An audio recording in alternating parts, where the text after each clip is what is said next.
கிரீடம் வைத்த பழம் தங்கப்பழம். அது என்ன?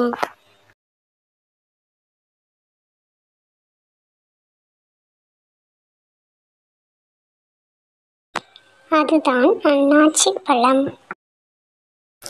1000 தச்சர் கூடி கட்டிய அந்த அழகான மண்டபம். ஒருவர் கண்பட்டு உடைந்ததாம் அந்த மண்டபம். அது என்ன?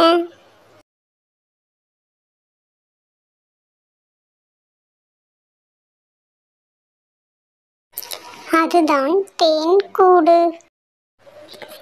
காற்று நுழைந்ததும் கானம் பாடுகிறான்.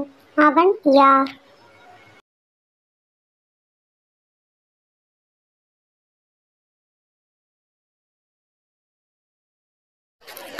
புல்லாங்குழல்.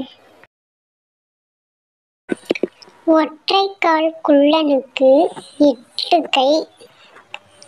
அது என்ன?